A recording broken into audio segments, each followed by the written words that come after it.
Marine Le Pen n'a que faire des recommandations du chef de l'État. Elle se rendra donc aujourd'hui aux cérémonies de panthéonisation de Missak Emiline Manouchian, résistant communiste d'origine arménienne. Une aberration. Gabriel Attal ont d'ailleurs tenu des propos opposés sur le sujet, le RN faisant partie de l'arc républicain pour le Premier ministre et en reste exclu pour le chef de l'État face à la poussée du duo Le Pen-Bardella. En réalité, c'est l'ensemble de la classe politique qui cherche que l'on retrouve aujourd'hui dans la majeure partie des pays européens à la veille des élections du mois de juin. Manouchian, Marine Le Pen, Emmanuel Macron et Gabriel Attal, mais aussi pour Jordan, Jean-Claude Lattès, enfin Anne-Charlène Bézina. C'est dans l'air en direct. On pose la question ce soir, Marine Le Pen est-elle une invitée comme les autres? Jérôme Jaffray. En tout cas, elle a réussi à être au cœur du débat politique. Étrangers, arméniens. Voilà. C'est-à-dire qu'elle dit clairement que le passé...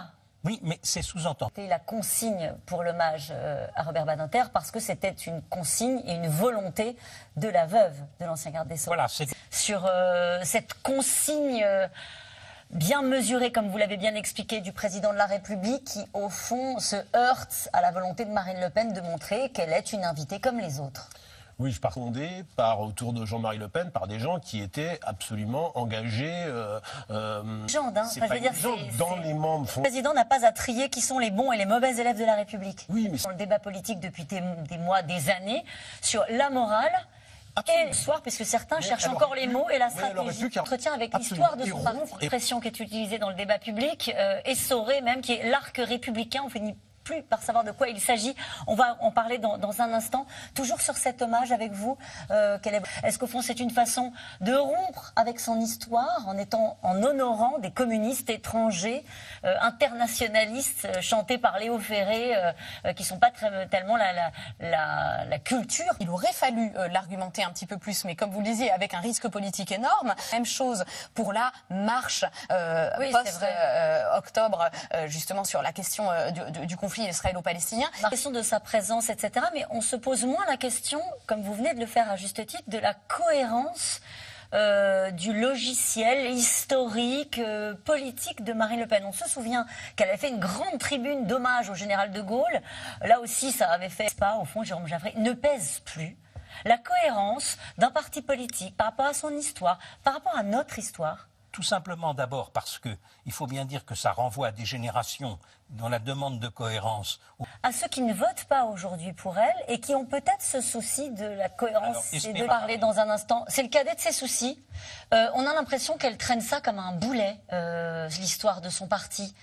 Depuis qu'elle pense qu'elle est aux portes du pouvoir, Marine Le Pen, elle en veut toujours à tous ceux qui la renvoient aux amitiés de son père, aux mauvais mots de son père. Est-ce qu'elle a le... Sur le rapport à la politique. Il avait même dit que Jean-Marie Le Pen n'était pas antisémite. Bien sûr, et évidemment. Venir sur tous ces points que vous avez soulevés en ce début d'émission. En tout cas, c'est une présence qui ne crispe pas uniquement les historiens. Marine Le Pen se rendra donc. Le parti héritier du FN, construit en 1972 par d'anciens vichistes, sera donc aux premières loges de cette cérémonie. Marine Le Pen s'indigne qu'on s'en étonne et assume. Léa Demirjian, Mathieu Lignot et Stéphane Lopez. En donnant la priorité aux Français, y compris sur les immigrés en situation régulière en France. C'est ce genre de débat qui doit... L'état de droit, la contestation par exemple, peut-être, pardonnez-moi, je vais me tourner vers la constitutionnaliste, quand je dis mais effectivement, elle est pour vous cette question. Quand le Rassemblement national critique la décision du Conseil constitutionnel sur le texte immigration, est-ce que par exemple, là, on est dans un parti qui sort du pacte républicain? Qui était auparavant celui du Rassemblement national. Même ça n'est plus valable à partir du moment où certains membres des LR disent la même chose sur le Conseil constitutionnel. On va l'entendre. Oui. Le Front républicain aussi. Avant chaque élection, il y a l'idée de faire barrage, qu'il faut un Front républicain pour faire barrage au Rassemblement national. On peut mettre un billet sur la table pour la prochaine présidentielle. Est-ce que vous avez des éléments à apporter au débat pour éclairer les gens qui nous regardent et qui se disent être républicain, ça veut dire quoi? Pourquoi on priverait le Rassemblement national de ce qualificatif-là? En fait, on est totalement perdu. L'ensemble de la classe politique cherche au sommet de l'État, on cherche les mots. Entre le Premier ministre en quelques jours et le Président de la République, on n'a pas la même version. et par la République. Même certaines... si je ne pose pas d'équivalence entre les deux. Voilà, Bon, visible, Bruno Joly, malgré non, mais c'est tout. pas... Du coup, je crois dire c'est un parti comme les autres ou c'est pas un parti comme les autres? Il y a macroniste et le RN serait... Pardon, est-ce que c'est audible à votre avis pour des gens... Apparemment, vous considérez... Est-ce que c'est audible pour des gens qui, à un moment donné, se disent... on n'a pas tout essayé. Le Rassemblement national, au fond, vous dites ce sera le chaos, mais on n'en sait rien parce qu'il. Pas dit ça, j'ai dit. Non, mais J'ai dit qu'on pouvait. vous voyez ce que je veux dire par rapport à cette France des oubliés qui considère qu'il y a un sentiment de déclassement, qui les enjeux démocratiques qui sont posés là. Sont-ils des arguments de campagne? Peuvent-ils être défendus, par exemple, par la majorité pour faire campagne pour les européennes? Est-ce que c'est audible dans un débat? Revenir parce que ça pèse dans les enjeux pour les européennes. Sur la normalisation Je peux vous montrer des images, puisqu'on parle de normalisation, de dédiabolisation. On n'en est même plus là maintenant, c'est normalisation. Ces images de Jordan Bardella qui a reçu des mains du commandant Jean-Marc Cortès la médaille des CRS 6 de Saint-Laurent-du-Var.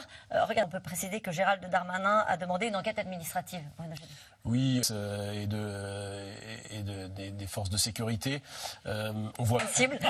Non, vous parlez de banalisation, de diabolisation, et puis maintenant banalisation. Il y a un label que cherche encore le Rassemblement national depuis des années, c'est celui de la crédibilité et de la respectabilité. Et la prise de ce week-end marque peut-être une nouvelle étape dans cette lente marche, puisque l'ancien patron de les élections européennes du mois de juin, Anne Maquignon et Nicolas Bidrare, qui a été donné par Eurotrack Opinionway dans les Échos, 27% pour le RN, majoration et crédibilité. Si on revient au début du reportage, avec cette nouvelle recrue, un énarque. Alors il paraît qu'à un moment donné, c'était plus une qualité d'être énarque au Rassemblement national, ça reste une qualité visiblement. Ah, c'est plus qu'une qualité au Rassemblement national. C'est différent, l'usure du pouvoir, pas de tête de liste encore aujourd'hui. Mais toujours pas. Hein. Toujours pas de tête de liste. Jaffré, sur la crédibilité, on évoquait la normalisation, la banalisation. Marine Le Pen est-elle une invitée comme les autres? Est-ce un parti comme les autres sur la scène internationale et sur la scène européenne? Alors, en France, la dénationalisation,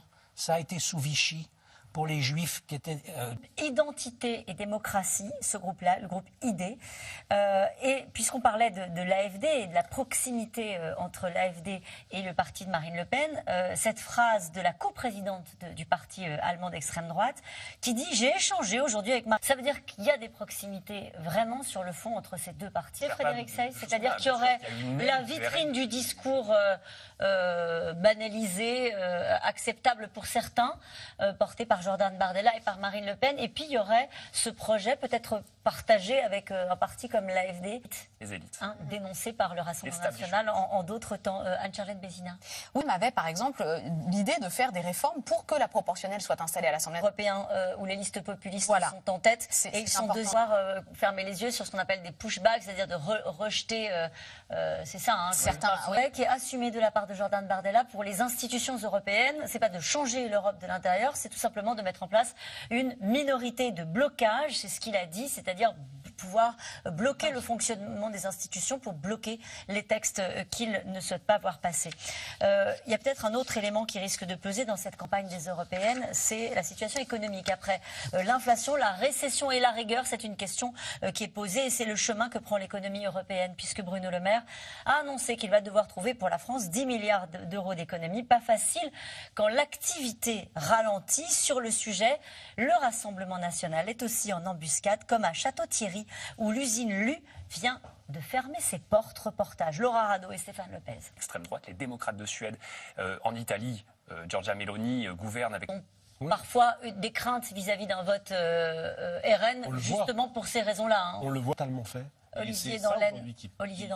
Bonne émission à vous, on se retrouve demain en direct dès 17h30. N'oubliez pas, c'est dans l'air, c'est aussi en replay et rediffusé tous les soirs.